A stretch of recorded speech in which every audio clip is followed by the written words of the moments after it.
आप सभी को मेरा नमस्कार। नवरात्रि के छठे दिन की आप सभी को बहुत बहुत शुभकामनाएं। आज मैं नवरात्रि के छठे दिन का दुर्गा सप्तशती का पाठ कर रही हूँ। इसमें दुर्गा सप्तशती का 9वां तथा 10वां अध्याय सम्मिलित हैं। आइए शुरू करते हैं। राजा सुरथ ने कहा, हे महर्षि, आपने भयंकर राक्षस रक्त बीज के वध का वृतांत मुझे सुनाया।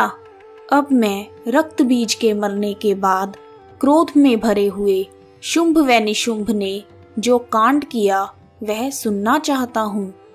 राजा सुरथ की बातें सुनकर महर्षि मेधा बोले, रक्त बीज के मर जाने पर शुंभ और निशुंभ को अत्यंत क्रोध आया और अपनी बहुत बड़ी सेना का इस प्रकार सर्वनाश होते देखकर निशुंभ देवी पर आक्रमण करने के लिए दौड़ा। उसके साथ बहुत से बड़े बड़े असुर देवी को मारने के लिए लपके और महापराक्रमी शुंभ अपनी सेना लेकर देवी चंडिका को मारने के लिए आगे बढ़ा। फिर शुंभ और निशुंभ का देवी से भयंकर युद्ध हुआ और वह दोनों असुर देवी पर बाण फेंकने लगे। उनके बाण ऐसे लग रहे थे जैसे मेघों से वर्षा हो रही हो। उन दोनों के चलाए हुए बाणों को देवी ने अपने बाणों से काट दिया और अपने शस्त्रों की वर्षा से उन दोनों दैत्यों को चोट पहुंचाई। निशुंभ अपनी तेज तलवार और चमकती हुई ढाल लेकर देवी की ओर बढ़ा। देवी ने अपने क्षुरप्र नामक बाण से निशुंभ की तलवार व ढाल दोनों को काट डाला। तलवार और ढाल कट जाने पर निशुंभ ने देवी पर शक्ति से प्रहार किया। देवी ने अपने चक्र से उसकी शक्ति के 2 टुकड़े कर दिए। शक्ति के टूटने पर निशुंभ को बहुत क्रोध आया और उसने देवी को मारने के लिए शूल फेंका, किंतु देवी ने अपने मुक्के के प्रहार से उसके शूल को चूर चूर कर दिया। फिर उसने देवी पर गदा से प्रहार किया। देवी ने त्रिशूल से गदा को भस्म कर डाला। उसके बाद वह फरसा लेकर देवी की ओर लपका। देवी ने अपने तीखे बाणों से उसे धरती पर सुला दिया। अपने महापराक्रमी भाई निशुंभ को इस प्रकार देवी से हारते हुए देखकर शुंभ क्रोध से भर गया और वह देवी को मारने के लिए दौड़ा। दैत्यराज शुंभ रथ में बैठा हुआ उत्तम आयुधों से सुशोभित अपनी 8 बड़ी बड़ी भुजाओं से सारे आकाश को ढके हुए था। शुंभ को आते हुए देखकर देवी ने अपना शंख बजाया और धनुष की टंकोर का अत्यंत भयंकर शब्द किया। साथ ही अपने घंटे की नाद से जो संपूर्ण दैत्य सेना के तेज को नष्ट करने वाला था उसे संपूर्ण दिशाओं में व्याप्त कर दिया। इसके पश्चात देवी के सिंह ने भी बड़ी जोर की गर्जना की। उसकी गर्जना से पृथ्वी, आकाश और 10 दिशाएं पूरित हो गई। फिर आकाश में उछलकर कालिका देवी ने अपने दांतों तथा हाथों को पृथ्वी पर पटक दिया। उनके ऐसा करने से एक भयंकर शब्द हुआ जिसके प्रभाव से बाकी सभी शब्द शांत हो गए। इसके पश्चात शिवदूती ने असुरों के लिए भय उत्पन्न करने वाला अट्टहास किया, जिसे सुनकर सभी दैत्य थर्रा उठे और शुंभ का क्रोध और भी बढ़ गया।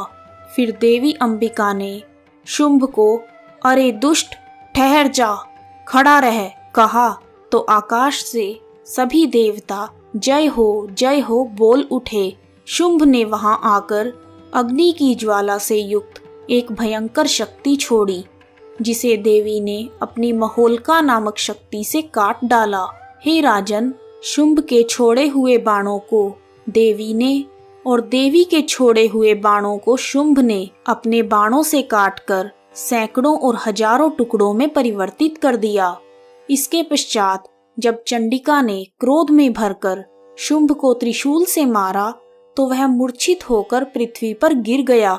जब उसकी मूर्छा दूर हुई तो वह धनुष लेकर आया और अपने बाणों से उसने काली माता तथा सिंह को घायल कर दिया।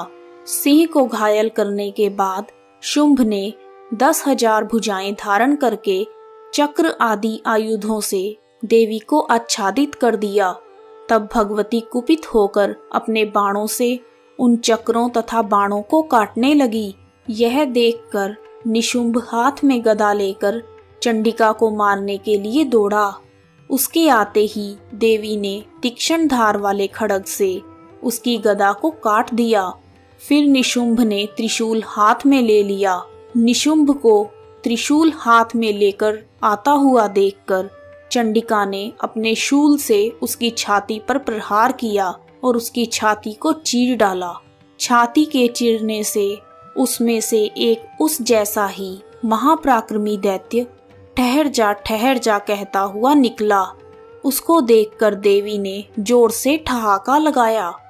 अभी वह निकल ही नहीं पाया था कि उसका सिर देवी ने अपनी तलवार से काट डाला। सिर के कटने से वह पृथ्वी पर गिर गया। तदोपरांत देवी का सिंह दहाड़ दहाड़ कर असुरों का भक्षण करने लगा और शिवदूती तथा कालिका देवी भी राक्षसों का रक्त पीने लगी। कौमारी देवी की शक्ति से कितने ही महादैत्य नष्ट हो गए। कई दैत्य माहेश्वरी देवी के त्रिशूल से विदीर्ण होकर पृथ्वी पर गिर गए और कई दैत्य वाराही के प्रहारों से छिन्न भिन्न होकर धराशायी हो गए। वैष्णवी ने भी अपने चक्र से बड़े बड़े महापराक्रमी दैत्यों को मौत के घाट उतार दिया और उन्हें यमलोक भेज दिया। और ऐन्द्री के वज्र के प्रहार से कितने ही राक्षस टुकड़े टुकड़े हो गए और कितने ही राक्षस भाग गए। इस प्रकार दुर्गा सप्तशती का 9वां अध्याय समाप्त होता है। आइए शुरू करते हैं दुर्गा सप्तशती का 10वां अध्याय। महर्षि मेधा बोले, हे राजन, अपने प्यारे भाई की इस भयानक मौत को देखकर तथा सेना को नष्ट हुए देखकर क्रोध में भरा हुआ दैत्यराज शुंभ कहने लगा, हे दुष्ट दुर्गे, तू इतना गर्व मत कर, तू दूसरों के बल पर लड़ रही है। देवी ने कहा, हे दुष्ट, देख, मैं तो अकेली ही हूँ। यह सब मेरी शक्तियाँ हैं। यह सब की सब मुझ में ही प्रविष्ट हो रही हैं। देवी के ऐसा कहते ही सभी दैवी शक्तियाँ ब्राह्मणी, वैष्णवी, माहेश्वरी, कौमारी और ऐन्द्री आदि देवी के शरीर में लीन हो गई और देवी अकेली रह गई। तब देवी ने कहा, मैं अपनी ऐश्वर्य शक्ति से अनेकों रूपों में यहाँ उपस्थित हुई थी। अब मैंने उन सभी रूपों को अपने में समेट लिया है। अब मैं यहाँ पर अकेली हूँ, तुम भी यहीं ठहरो। महर्षि मेधा ने कहा। तब देवताओं तथा राक्षसों के देखते देखते अंबिका देवी तथा शुंभ के बीच भयंकर युद्ध छिड़ गया। अंबिका देवी ने सैकड़ों अस्त्र और शस्त्र छोड़े। उधर दैत्यराज ने भी भयंकर अस्त्रों और शस्त्रों से देवी पर प्रहार किया। देवी के छोड़े हुए सैकड़ों अस्त्रों को दैत्य ने अपने अस्त्रों द्वारा काट दिया। इसी प्रकार शुंभ ने जो अस्त्र देवी पर छोड़े, उन्हें देवी ने अपनी भयंकर हुंकार के द्वारा ही काट डाला। दैत्य ने जब सैकड़ों बाण छोड़कर देवी को ढक दिया, तो क्रोध में भरकर देवी ने अपने बाणों से उसका धनुष ही नष्ट कर दिया। धनुष के नष्ट हो जाने पर शुंभ ने एक शक्ति चलाई, लेकिन देवी ने उसे भी काटकर फेंक दिया। शक्ति के कट जाने के बाद शुंभ चमकती हुई ढाल लेकर देवी की ओर बढ़ा, परंतु जब वह देवी के समीप पहुंचा तो देवी ने अपने तीक्ष्ण बाणों से उसकी चमकने वाली ढाल को भी काट डाला। देखते ही देखते शुंभ का रथ टूट गया, उसका सारथी मारा गया और घोड़ा भी मारा गया। तब वह भयंकर मुद्गर लेकर देवी पर आक्रमण करने के लिए आगे बढ़ा, किंतु देवी ने अपने तीक्ष्ण बाणों से उसका मुद्गर भी काट दिया। इस पर दैत्य ने क्रोध में भरकर देवी की छाती में बड़ी जोर से एक मुक्का मारा। देवी ने शुंभ को एक थप्पड़ मारा। थप्पड़ खाकर पहले तो शुंभ पृथ्वी पर गिर पड़ा, किंतु वह तुरंत ही उठ खड़ा हुआ। फिर वह देवी को पकड़कर आकाश की ओर उछला और वहां जाकर दोनों में युद्ध हुआ। यह युद्ध बहुत देर तक चला। फिर देवी ने उसे आकाश में घुमाकर पृथ्वी पर गिरा दिया। वह दैत्य पृथ्वी पर गिरने पर भी पुनः उठकर देवी को मारने के लिए दौड़ा।